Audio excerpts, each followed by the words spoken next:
있는 주제가 전하고자 하는 메시지들도 많이 있습니다. 양이 좀 많은 편이긴 합니다만 크게 보면 세 개의 주제를 다루고 있고 또 다시 또 그걸 종합하고 정리를 해보면 결국은 하나를 얘기하고 있는 것이다, 이렇게 볼 수 있습니다. 일단은 1절부터 9절까지의 내용이 한 흐름을 가지고 있는데요, 여기 1절부터 9절까지를 보면 1절, 2절, 3절 쭉 해서 9절까지 중에 8절을 제외하고는 모든 절에 여호와라는 말이 나옵니다. 여호와라고 하는 말을 중심으로 내용이 기록되고 있는데 하나님의 이름이죠. 근데 그것은 이 내용 자체가 여호와 하나님의 주권을 중심으로 기록되어 있다는 것을 짐작을 할 수가 있습니다. 그래서 마음의 경영이 사람에게 있어도 말의 응답이 하나님께로부터 온다, 이게 1절의 내용이고, 또 사람이 마음으로 자기의 길을 계획할지라도 그의 걸음을 인도하시는 이는 여호와시다라는 게 9절의 내용인데, 이 두 구절이 처음과 끝을 잇고 있고 그 다음에 그 안에 내용들이 구성되고 있는 거죠. 하나의 봉투처럼 그 안에 모든 걸 담고 있는데, 결국은 1절과 9절이 단어는 다르고 또 내용이 다른 것 같지만 결국 같은 의미를 전달하고 있는 문장입니다. 그래서 마음이라고 하는 것은 우리가 알고 있는 대로 사람의 행동을 결정하는 매우 중요한 기관이죠. 생각이 시작되고 또 행동이 결정되는 장소입니다. 그런데 인간은 그 마음에 항상 변화가 있습니다. 그 마음의 순수함이나 선함을 지키기가 매우 어렵죠. 그래서 성경은 만물보다 거짓되고 심히 부패한 것이 마음이다라고 말씀을 합니다. 말이나 행동이 참 중요합니다. 어떤 말을 하고 어떤 행동을 하느냐 하는 게 무엇보다 중요하지만, 그 마음과 다른 말, 또 생각, 이런 것들이 얼마든지 우리 안에서 만들어질 수 있죠. 그게 더 문제인 거죠. 말과 행동이 중요한데 그 말과 행동이 시작하는 장소가 마음인데, 놀랍게도 마음의 상태와 행동이나 말의 상태가 다를 수 있다. 겉과 속이 다른 거죠. 마음먹기에 따라서 다른 사람을 얼마든지 속일 수도 있다라는 뜻입니다. 하지만 이 잠언 기자는요, 마음의 경영이라고 하는 말을 사용합니다. 마음의 경영, 그리고 하나님의 응답이라고 하는 말을, 이 둘을 한 줄에 놓고 서로 양쪽에 대치를 시킵니다. 그래서 사람이 아무리 뛰어나고 훌륭한 생각과 또 마음을 갖는다고 하더라도 결국 그것을 하나님이 허락하지 아니하시면 아무것도 할 수 없다는 의미를 전달하는 것이죠. 그래서 모든 영역에 있어서 자신의 능력보다 하나님의 주권과 능력을 인정하는 것이 무엇보다 중요하다라는 의미를 전달하고 있는 겁니다. 이런 생각이 계속 연결되는데, 2절에도 보면 여호와는 심령을 감찰하신다. 그리고 또 3절에서 보면 너의 행사를 여호와께 맡기라. 또 5절을 보면 마음이 교만한 자를 여호와께서 미워하신다. 6절에서는 여호와를 경외하면 악에서 떠나게 된다.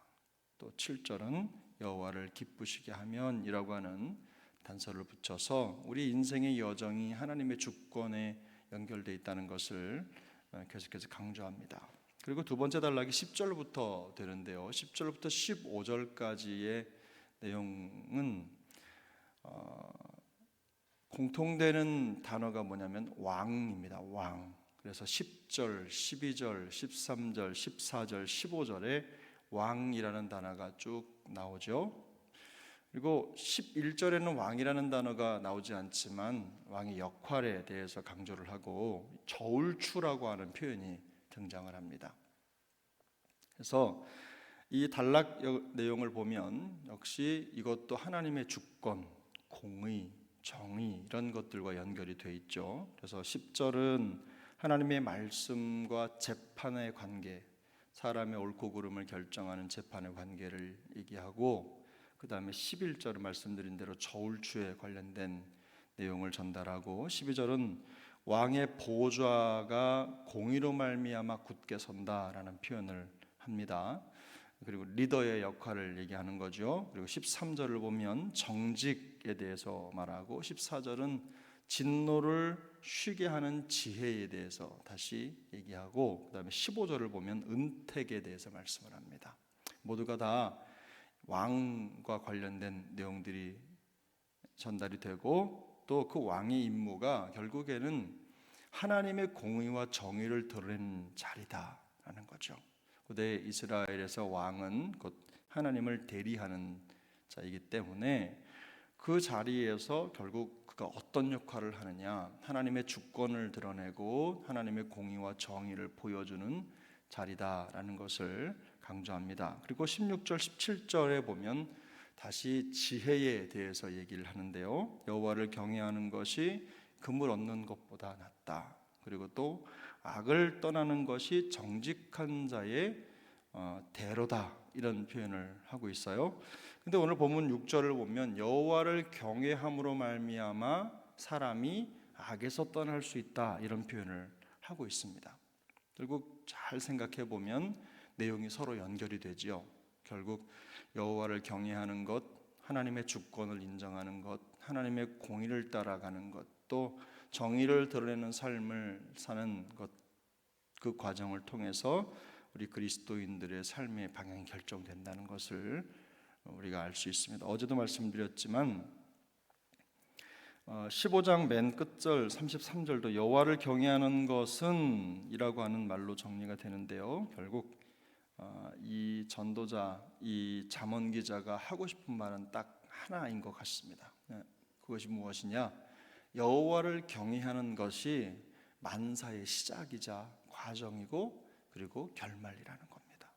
그래서 하나님의 사람들은 이 여호와를 경외하는 과정, 하나님을 인정하는 과정, 하나님의 주권을 따르는 과정, 또 하나님의 공의를 생각하는 삶, 이런 삶이 바로 우리 성도의 삶이다라는 걸 분명하게 말씀하고 있는 거죠. 여러 가지를 대비하고 또 악인과 의인을 보여주면서 이런 삶 저런 삶을 다양하게 얘기하지만 많은 복잡한 내용들을 다 생각하기 전에 딱 단순하게 생각하면 하나님을 경외하는 자의 삶은 이렇다라는 것을 보여주고 있는 것이죠. 그 이 내용을 정리하면서 우리가 오늘 본문만 하더라도 이제 이 내용이 우리에게 전하고자 하는 가장 강력한 핵심은 무엇입니까? 모든 삶의 여정을 하나님께 맡기라는 겁니다. 우리가 알고 있는 대로 시편 37편 5절은 내 길을 여호와께 맡기라, 그를 의지하면 그가 이루실 것이다, 이렇게 말씀을 하시죠. 이 맡긴다라는 것은 던져버린다, 이런 뜻이지 않습니까? 하나님께 우리의 모든 삶의 여정을 온전히 맡긴다. 또 그래서 우리가 아무리 훌륭한 생각과 또 계획을 가지고 있다고 할지라도 하나님께서 그것을 허락하지 않으시면 이룰 수 없다는 점이 강조되고 있죠. 반대로 우리가 생각할 때 아무리 훌륭해 보여도 그것이 하나님께서 역사하시고 개입하지 않으면 언제든지 일이 어그러지고 안 될 가능성이 있다는 겁니다. 그렇게 된다는 거죠. 그래서 우리가 기억해야 될 내용이 무엇입니까? 하나님은 우리의 마음의 내용을 속속들이 다 알고 계시는 분이기 때문에 우리의 마음과 생각을 하나님께 모아두는 것이 무엇보다도 중요하다는 겁니다. 그래서 우리가 항상 최선을 다하되 항상 하나님께 모든 것을 맡기는 훈련이 중요하다, 훈련이 필요하다 하는 점을 우리가 배울 수 있습니다. 또 한 가지는 삶의 현장에서 우리가 다른 걸 드러내려고 하는 삶이 아니라 하나님의 공의를 드러내는 삶을 살아가야 된다. 하나님의 공의. 경영을 여호와께 맡긴다라고 하는 것은 어떻게 보면 우리는 아무것도 안 해도 된다라고 생각할 수 있어요. 하나님께서 모든 걸 다 해주시지 않겠느냐, 그런 하나님이 모든 걸 다 하시지만 하나님은 그렇게 세상을 운행하시지 않습니다. 하나님은 우리에게 책임을 주시죠. 그래서 여호와께 모든 것을 맡긴다라는 것은 거기에 또한 우리의 최선도 함께 들어가 있다는 겁니다. 우리가 하나님의 성품을, 하나님의 속성을 똑같이 받은 존재이기 때문에 그 하나님의 마음을 가지고 이 세상 경영에 동참을 하는 것입니다. 거기에 보면 또 여호와께서 모든 것을 적당하게 지으셨다라는 표현이 등장하죠. 또 여호와를 경외함으로 악에서 떠나는 것, 여호와를 기쁘시게 하면 원수와도 화목하게 된다는 것, 또 소득이 적어도 거기에 공의를 겸하면 많은 소득의 불의보다 훨씬 더 낫다. 사실 이런 모든 삶이 하나님을 의지하는 삶이죠. 하나님의 공의를 의지하는 삶입니다. 세상에서 보면, 세상 사람들의 입장에서 보면 손해를 보는 것 같지만 그렇지 않고 하나님의 공의를 드러내고자 하는 삶을 살아가는 것이죠. 하나님의 마음으로 세상을 사는 것입니다. 그렇게 살았을 때 하나님께서 우리의 삶을 이끄시고 인도하신다는 겁니다. 교회가 이 마음을 잃어버리면 교회는 교회로서의 정체성을 잃어버리는 겁니다. 성도가 이 마음을 잃어버리면 성도는 아무리 잘 살아도 성도로 살아갈 수가 없는 거죠. 과거 이스라엘 백성들이 하나님 앞에서 무너지고 그 정체성을 놓치고 또 징계를 받을 때 그 무너질 때 대표적인 특징이 무엇입니까? 그 공동체 안에 바로 이 하나님의 마음, 하나님의 공의가 없었다는 겁니다. 그들이 하나님의 공의를 추구하지 않고 하나님의 공의를 중심으로 하나가 되지 않고 자기의 생각 혹은 자기의 쾌락, 자기의 바램대로 공동체가 흘러가도록, 자기의 생각이 흘러가도록, 마음이 흘러가도록 그 마음의 경영을 하나님께 맡기지 않고 자기가 주인이 돼서 살아갈 때 이스라엘은 가장 추악한 모습으로 무너지고 망할 수밖에 없었다는 거죠. 결국에 그 공동체, 이스라엘이라고 하는 그 나라 안의 구성원이죠. 그 백성들이 하나님의 공의를 따르지 않고 또 공동체의 어떤 공공의 이익이죠. 바라보는 하나님의 의를 향해 나아가지 않을 때 그 공동체는 위기에 처했었고 마침내 멸망을 하게 된 것입니다. 교회는 하나님의 백성의 공동체입니다. 하나님의 백성의 공동체라는 것은 하나님의 공의를 따라야 된다는 거죠. 하나님의 공의를 가장 우선순위에 두는 공동체가 바로 교회 공동체입니다. 공동체의 건강을 우리가 생각할 때도 마찬가지죠. 성도 한 사람 한 사람이 하나님의 공의에 자기의 마음에 최선을 두는 공동체가 가장 건강한 공동체입니다. 그 개인의 건강에서 공동체의 건강이 오기 때문입니다. 또 하나님은 우리 각 사람의 마음을 다 감찰하시죠. 그래서 우리 인간의 생각에서 출발하는 잔꾀로 교회가 움직이는 게 아니라 하나님의 인도를 받는 공동체가 될 때 가장 성숙한 공동체가 되는 것입니다. 그래서 우리 온 교회 성도들이 가져야 할 한 가지 생각은 우리 교회가 하나님의 인도를 받는 공동체가 되도록 하는데 마음을 모아야 된다는 것입니다. 그래서 말 한마디, 행동 하나도 믿음의 말을 하고 또 믿음으로 표현하는 것이 될 때 교회는 가장 안정적으로 성장하고 견고하다. 그저 내 생각을 먼저 앞세우는 게 우선이 되어서는 안 된다는 겁니다. 이게 바로 하나님의 주권의 교회를 맡기는 것입니다. 하나님의 손에 교회의 경영을 맡기는 것입니다.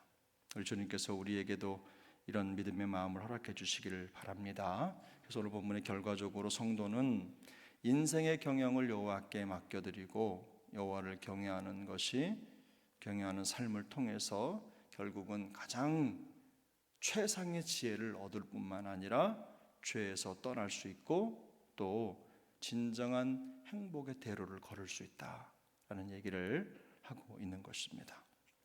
우리 사랑하는 또 오늘 세종항의 모든 동역자들, 또 우리 교회가 이런 성도, 이런 교회 될 수 있기를 소망합니다.